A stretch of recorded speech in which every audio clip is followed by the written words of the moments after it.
Love is pure. I mean, hate can be pure too, but hate is not pure in the sense that it's clean. Love has full purity, like it's completely clean.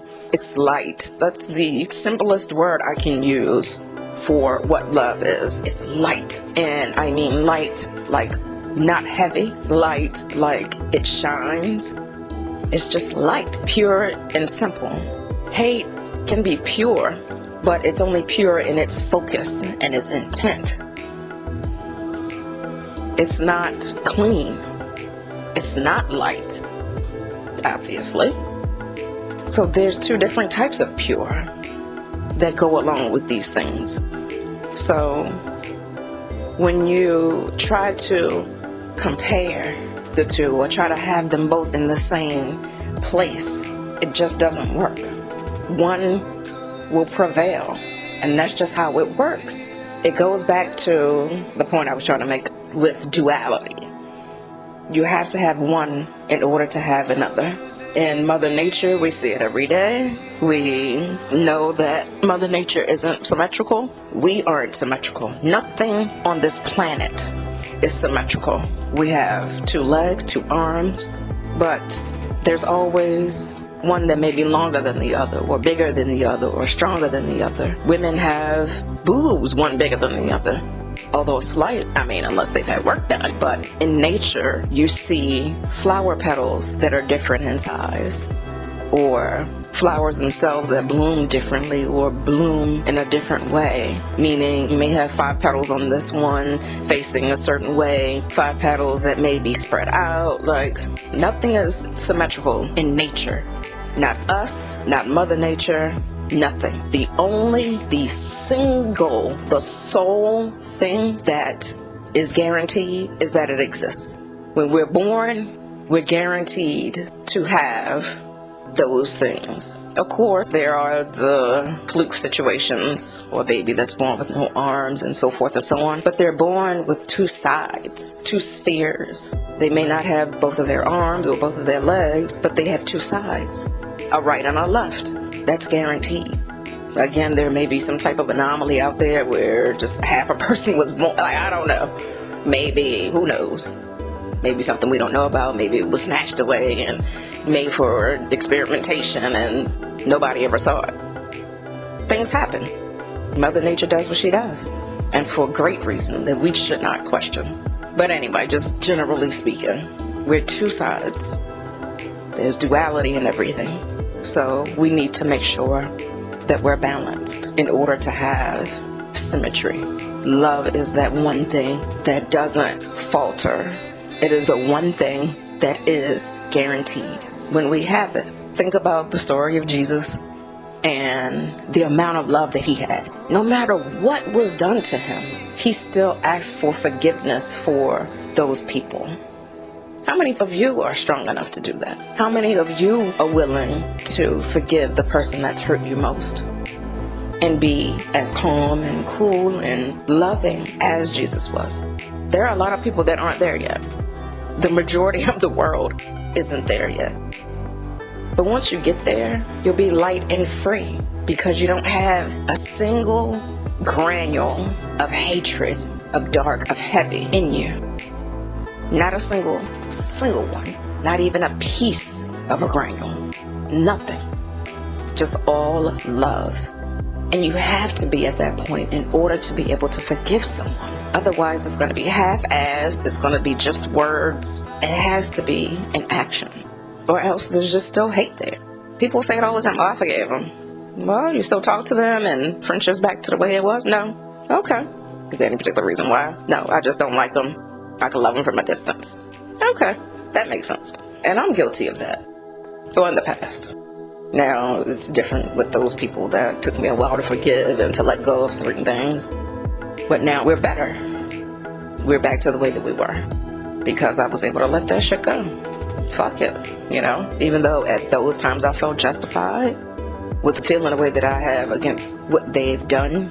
But it was just too much for me to internalize it when they were just going around through life like nothing happened between us. So since I realized I'm not going to be the only one holding that shit, so just let the shit go. And then you realize it has nothing to do with life right now. Maybe then it did, but now, fuck it. Why? Why hold on to it? Why keep it? It's not serving any purpose. You have to do more work to avoid the person, or to not have, to restrain yourself and to not have a burgeoning relationship with the individual. So, what the fuck? Let that shit go. Let everything just be free. Anyway, back to the whole asymmetry with duality. We have to make sure we're doing the right thing by the right side. Staying on the light side. Even though that one side is one side in a dual world, it's still balance. We have to balance our light and our dark. Just like the world has to have the sun, but it can't be constant. We have to have night, and then day comes, and then night comes, and then day comes, and then night comes. The world then can be balanced. The sun brings in its powerful energy, brings us sustenance. And then the moon brings in its energy that brings us internal sustenance. We can balance those two energies, physical and spiritual, in every way, every day. And that's the world, the universe, life. Everything shows you everything that it is you need to see. Like I just said, how many people think about that every day? The physical and spiritual has always been two separate things, but you're one entity. So they have to be in balance. When one is not in balance, the other is going to be fucked. If your soul is in complete disarray, you're going to have physical problems, health problems manifested. When your body is falling apart, it's going to start wearing you down internally. Like you're going to start getting weak, depressed, have anxiety, mental health, which, the mental we already have established, the psyche is your soul and spirit, so forth and so on. So they have to be in balance. This isn't anything new. This is purity, duality, yin and yang, balance. So get your shit together, people. Like, this world is falling apart because we're falling apart. When we're supposed to be interdependent and working together, we're all working against one another. All of us. Even the awakened people. Because there are so many of us that are still afraid of embracing who we are and accepting it. Not me, but obviously if I'm out here talking to you guys. But there are so many people who will not practice and preach unabashed. There are so many people who are like, I know I have this thing going on, but I don't want to believe it because I've been taught all of this time the wrong shit. And I refuse to change my perspective on that. Oh, okay. Well, then suffer through it. Spiritual awakening isn't an easy thing to go through. It's not an easy feat. It takes a lot of shedding of old shit. How much does it hurt to let go of your favorite whatever? How painful it is to let go of a person who's passed on.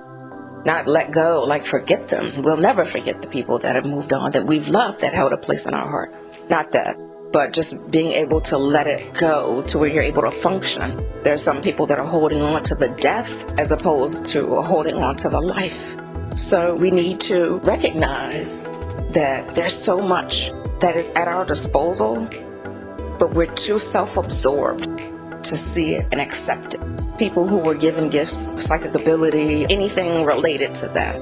Some use it for good, others just like, look, I want to make some money off of this. Which is fine, but to a point. Like me, of course, I coach and help people be better. But there are some people who won't do anything for free.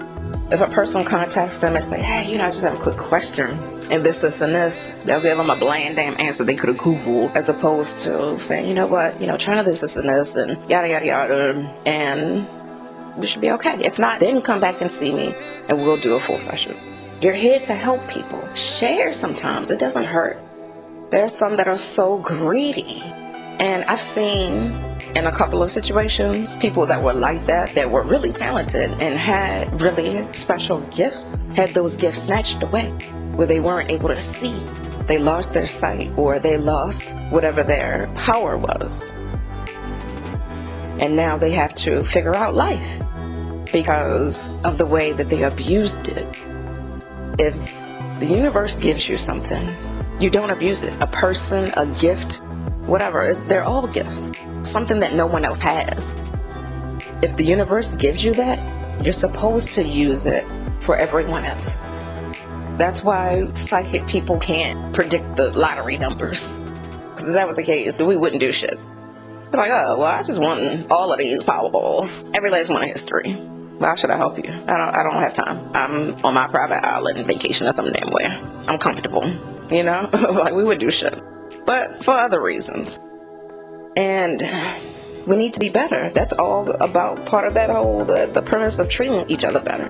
If we have a gift, we need to recognize that it's for everyone else, not for our own personal damn use. Granted, we can in like small situations, like, okay, you know, I need to know this to guide me to do whatever my next step is, something like that, but not completely selfish. So those that are out there that finally get into their power, long as they're helping others, they'll continue to be blessed, like freely helping others. Not every situation has to be paid. But those that are awakening and are afraid, don't be afraid of a gift from the universe. Are you kidding me? You think the universe is out here to kill you or harm you in some way? Are you that distrustful? But you can trust another human being, which is totally fallible. A person can change their mind, can do anything at any second. The universe, if it's giving it to you, it's giving it to you. The end. No attachments. Well, you may have to, use it for good. That's the requirement. But that's the whole point. So we have to be humane in everything and recognize that the universe is on our side as long as we're doing everything consciously and learning and working with others. Because consciousness is universal. It's supposed to be. Like, people who are conscious sometimes just keep it to themselves for fear of judgment and all of those things or what have you. And that's why we have so many people struggling with mental health issues, because a lot of people are waking up. It's that simple. A lot of people are awakening and their physical bodies can't handle it. They can't handle it. The mental is what it is. It's the psyche. We have the forefront of our minds, which is, social implications, things that are there, status quo, blah, blah, blah. But the back of our minds, again, two-sided, we know that we're here to do more. We all say it. You hear people say it all the damn time. You get the feeling that you're here to do something special, or people say it all the time. And just as a passing thought. Well, if you feel that way, then maybe you are. We all want to feel special because we are. We're all different. I can't do what the next person can do. The next person can't do what I can do. We're all different, and that is the point. We're all supposed to use our talents and skills to help each other. Give and receive, not take. It has to be balanced. Two things. One thing can't balance itself. Think of a seesaw.